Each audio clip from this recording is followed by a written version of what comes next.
lots of dairy, which is carnivore, right? Comes from animals. I was hanging out at 230 to 237. Without the dairy, I stay about 225, which I'm very, very happy with. And all my markers, my lab markers are stone cold normal, optimal. And so for me, dairy, I can overeat it. When I was including lots of dairy, which is carnivore, right? Comes from animals. I was hanging out.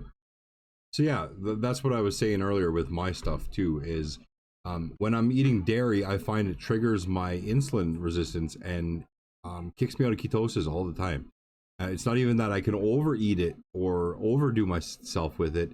It's just, it kicks me out of ketosis. And when your body's in ketosis, it's looking for, when it's not in ketosis, it's looking for sugars to burn, to fuel your body.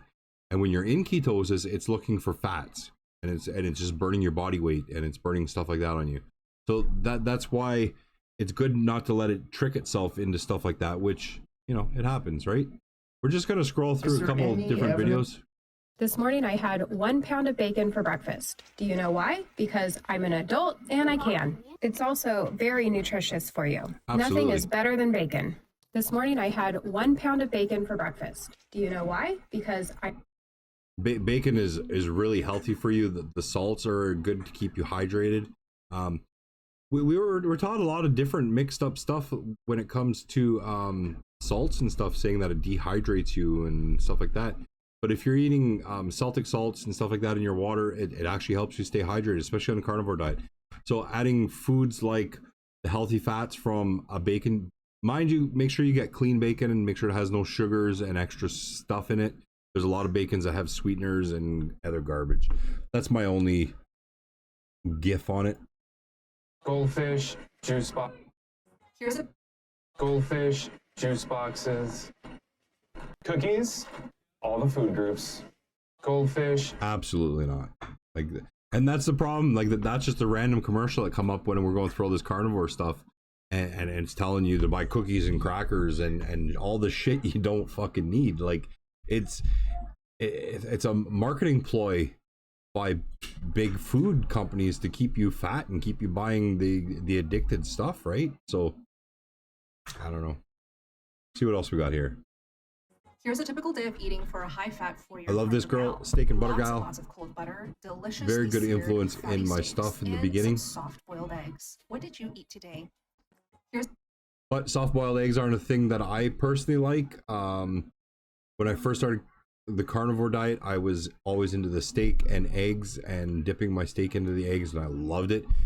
Being ADHD, I hyper-focused on that for like the first month and a half, and I just got sick of it because every day 3-4 eggs plus dip. Like now it's scrambled eggs and hamburgers, my go-to. Yeah. Let's see what else we got here, guys. Goldfish. We're not skipping people for no reason. I had that one viewer, and that viewer made me keep going. And Absolutely. each day and more. Week 2, I started averaging 4 viewers. Week 3, 8 viewers. Week 4, 20 viewers. So on and so on and so on. So I streamed every day. So number one thing that I take from this, guys, is make sure that you're your number one supporter. You're your number one viewer. So it doesn't matter if you have no people standing beside you or watching your YouTubes or whatever you're doing, as long as you believe in yourself and you believe in your message or whatever it is you're doing, other people will follow and other people will tend to pick up momentum on it. It's very, very good to keep that mindset going, right? Stinky little. Why do you still post if you can't get more than 5 likes? Look, if 5 people like my video, that's 5 people I made smile. Exactly. Maybe it's just 5 likes. So if we got a couple people liking videos and we got a couple people doing stuff, right? That's all that matters is that we're helping even one person. I see clips like this where, you know, 200 days in and I'm stopping carnivore. Carnivore Ray himself, like I said, I'm not loving on the guy. I'm not hating on the guy. He decided he was going to bring fruits and stuff back into his diet after 100 and something days in, I believe. And it was his worst mistake. He ended up going right back to carnivore, right? This is Carnivore Ray, if you don't know. Very, very good, very witty and quick spoken, you know, guy. I like following the doctors. There's a couple different doctors on here that are very good. There's the Bearded Butchers. Those guys are awesome. They show you breakdown of all the different stuff, carnivore diet. Grocery hauls in the carnivore diet are one of my favorites.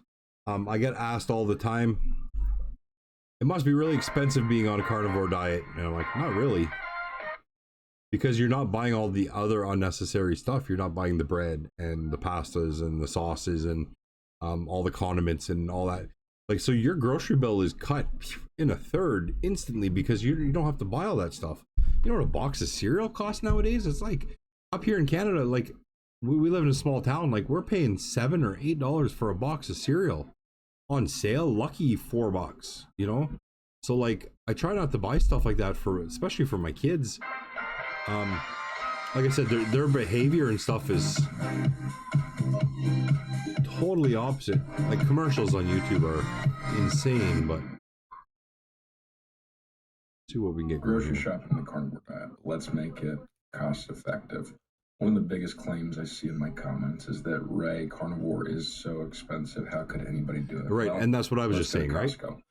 Costco is the frickin' promised land. I swear by it. It is my favorite place to shop. First, we're gonna get some ground beef. I know it's not grass-fed. It's okay. Second staple, don't matter. Eggs. We're gonna get these eggs, and guess what? They're not pasture-raised. Is it the end of the world? No. I really don't think not it at is. all. I strive to get grass-fed and pasture-raised, but at the end of the day, you got to do what you got to do. Kerrygold, my absolute favorite, but again, let's be cost-effective. We're going with Kirkland's brand of grass-fed butter. Bacon is such a cheat code on carnivore. I ate a ton of bacon in the first 2.5 months. I really don't eat it much anymore. In fact, I'm not going to get it. I kind of just got tired of looking for clean quality bacon. Most of them have sugar and nitrates. So, like, I don't really look for the nitrates and stuff, but I do look for the sugars all the time. And the same, like he said, with the grass-fed stuff. Like, if you can financially buy the grass-fed burger and the grass-fed cheeses and the grass-fed eggs and whatever, do it. Do it. Whatever makes you feel happy, just do it. I don't care. I buy the big flats eggs.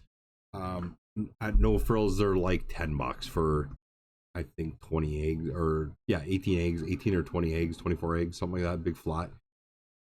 But I go through eggs so often, like, I'm every day eating eggs. My buddy that just jumped on a carnivore diet, he's always like, he's doing like 2 meals a day of just eggs, 4 eggs a day. So for eight eggs a day, you know, you do that 10 days in a row, that's 80 eggs, man. Like, it adds up quick, but it's giving you all the energy and the proteins you need. So, and healthy fats to boot. So, I don't know, just my opinion. Like I said, cheers out to Carnivore Ray. Cutting with Chicken on TikTok. I think he has a Carnivore Ray page too, but he's got 2 different ones. But yeah, he's always got really good insight on stuff. All of it's just not good for you. Smoked pulled pork. This is a treat for me, but I swear by it. It's got pretty darn clean ingredients and it tastes phenomenal. Now, could you just make it absolutely? But I'm not. So let's go back to that for a second. Could you just make it absolutely? But I'm not. Ingredients and it tastes phenomenal. Pause. Come on. I just want you to pause in the right spot. So it's got 160 calories. Tastes phenomenal. Oh, it's gonna act up like this on me. Let's see if we can get a better shot of this. It's gonna act up because, like I said, my computer's a piece of crap and it just wants to do silly stuff. So pulled pork, rubbed with seasoning. So that's where I would have the issue with the carnivore part, is the seasoning. But like I said, I put seasoning on my chicken and I cheat only on that one meal. So if that's your cheat meal and it doesn't knock you out of ketosis and it doesn't screw you up, power to you, bro. Pulled pork. This is a treat for me, but I swear by it. It's got pretty darn clean ingredients and it tastes phenomenal. It's only got 1 gram of carbohydrates and no sugar. So these chomp sticks, another just perfect gold mine right here. When you can find a good snack a lot in the beginning, I never snack anymore. So snacking on carnivore is the major hard thing. A lot of us big back fuckers, we're used to chips and stuff like that. So the dehydrated cheeses on Amazon, most of them are good. The cheddar one has a bean additive into it to make it crunchy for the cheddar only. All the other ones, like if you get a Gouda, or they're all just natural, just dehydrated natural cheese. So they're really good for the crunch part. Snacking like this, sodium 100 calories per stick. You know, it's clean, 0 carbs, 0 sugar, perfectly clean snack. This is the so when you can find a clean, best tasting meat stick I found. Fun fact, I used to take this, and my drive was through the roof. And as a single man who doesn't sleep around, I don't need that. $75 all said and done. Ashwagandha. Pork. Not a bad deal. Without that, it's about $60, and that's pretty darn good for over a week's worth of food. So $60 American.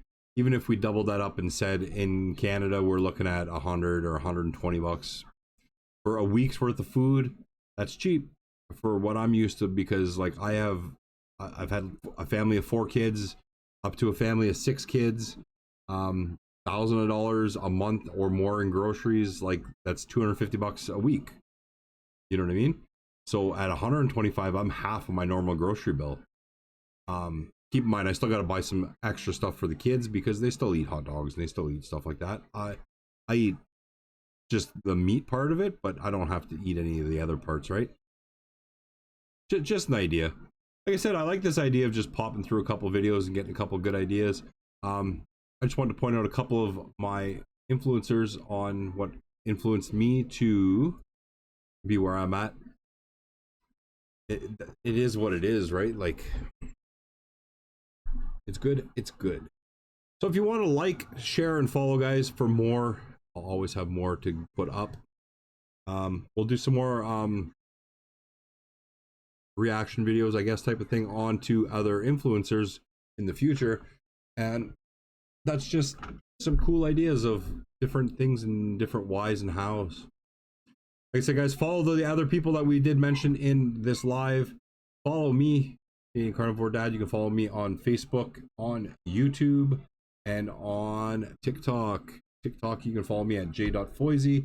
You can follow me at Almost Famous Canadian Carnivore Dad. You can follow me at Northern 3D Printers. I got many TikToks on the roll, but Jay is the only one that's actually running decently good at the moment. A lot of them are new. There you go, guys. Thanks for being around. Thanks for chilling, and I'll see you soon.